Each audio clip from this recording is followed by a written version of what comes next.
Okay, now we want to talk about the forces that are inside of the nucleus. But before we do that, let's review the other two fundamental forces of nature. So there's four of them. So four forces control the universe as far as we know.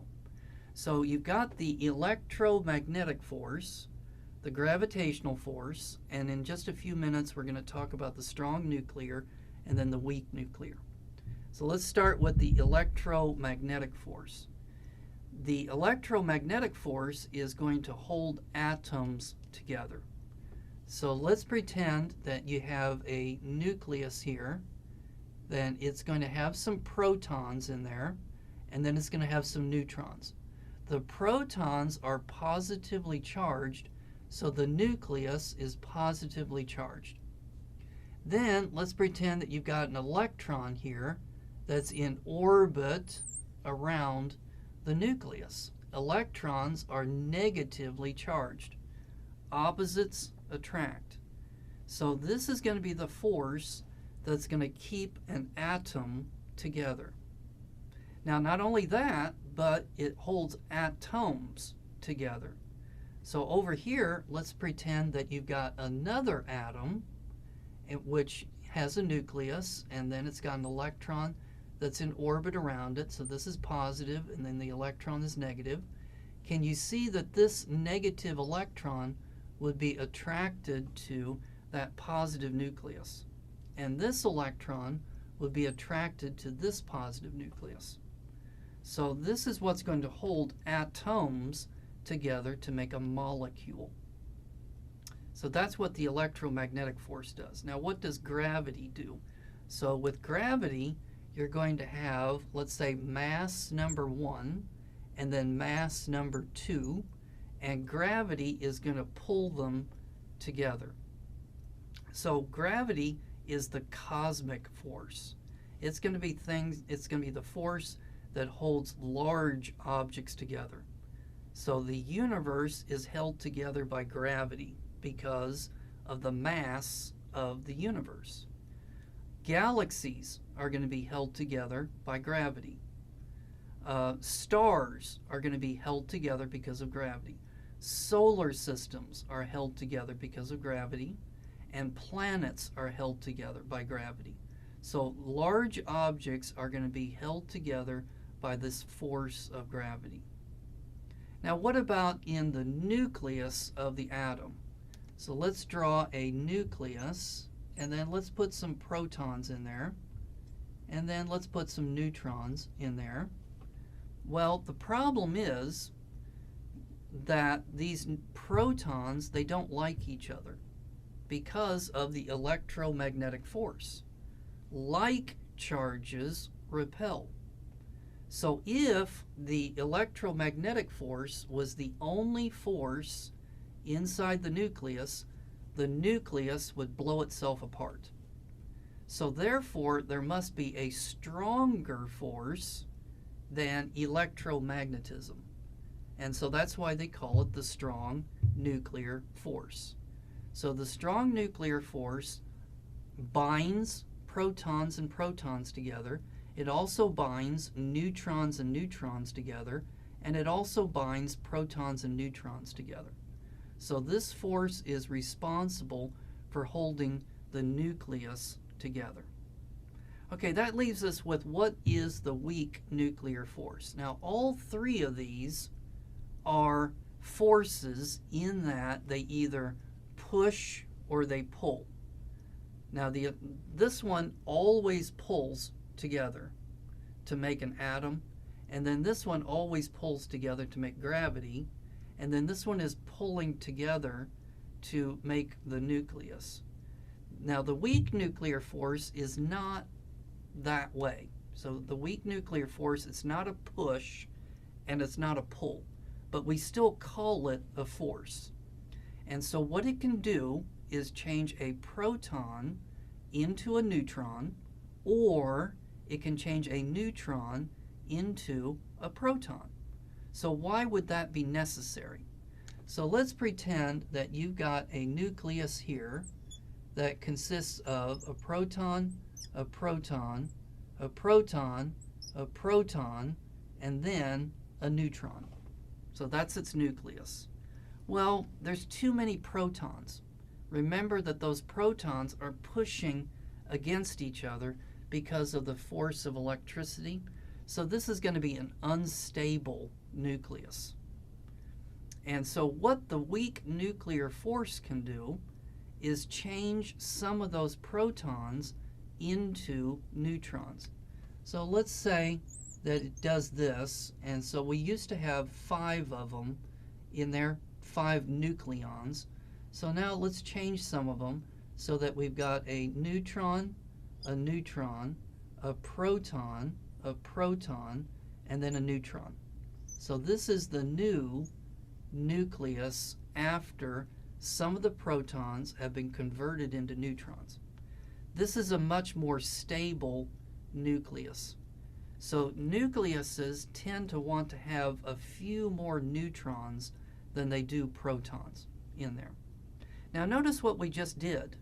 So this thing had 4 protons, and so this is the element beryllium. And then this thing has 2 protons, so that's going to be helium. So we have just taken the element beryllium and we have converted it into the element helium. And if you had lived in the Middle Ages, you would have loved to have been able to do this. Because in the Middle Ages, they were always trying to change what into what. They were always trying to change lead into gold. But they kept doing it using chemistry. And you can't do it. So you cannot change the identity of an element by using chemistry. But you can by using nuclear processes.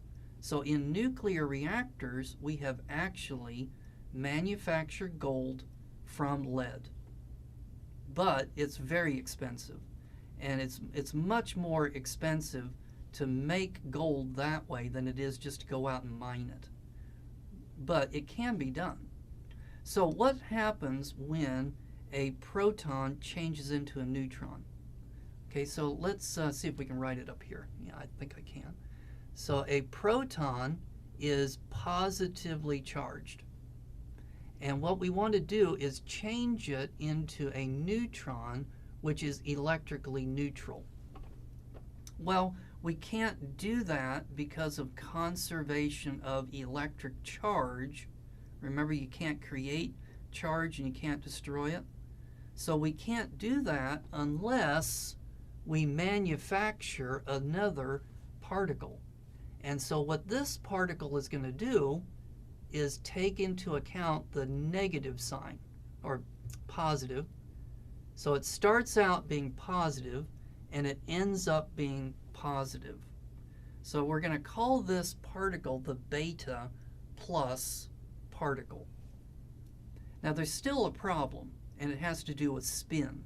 So let's pretend that the proton is spinning like this, and then the neutron is spinning like this. Well, we created another particle, and now the problem is we created spin, because this thing is also spinning. So spin also has to be conserved. So if this thing here is spinning, and then this thing is spinning in the same direction, and then let's say that this thing is also spinning in that direction, we need to come up with another particle that will spin in the opposite direction to cancel out this spin right here. And so that's why you have to have this particle here, which is called a neutrino. Okay, if you're one of my students, just ignore everything I just said, okay? What do you need to know for the exam, okay, is the weak nuclear force changes what into what. It can change a proton into a neutron, okay? So don't worry about this particle. Don't worry about that particle there. Now, a nucleus could also have too many neutrons. It turns out if a nucleus has too many neutrons, again, it's going to be unstable. So what happens is that one of those neutrons will change into a proton. So the neutron is neutral, the proton is positive. But you can't just go creating charges. So whatever the charge is you begin with, that has to be the charge that you end with. So we need to have another particle that will cancel out this positive charge, and we're going to call that one the beta minus particle. And we also have to balance the spin, so we need to have another particle, which is again going to be a neutrino. And so that takes into account the spin. But if you're one of my students, don't worry about that. Just know that neutrons can be changed into protons. Okay, and then I just want to point this out to you, that the beta minus particle turned out to be the ordinary electron. So electrons have a negative charge. And they found out that this thing was one of these things. So then that begs the question, well, what's one of these things up here? It would be an electron, but it would have a positive charge to it. And so we call this antimatter. This is the antimatter particle to the electron. So we're going to call it the positron. Now you're not going to be tested on that, so don't worry about it. But it is going, that is a particle that comes out of high energy physics. And so in a future lesson, we will talk about high energy physics and things that are even inside the protons and the neutrons. But that's for a future lesson. Okay, point is, can you now name the 4 fundamental forces of the universe? Can you name what do they do? Okay, so that's the goal from this particular segment. Okay, we're going to take a break. When we come back, we're going to talk about what is nuclear fission and what is nuclear fusion.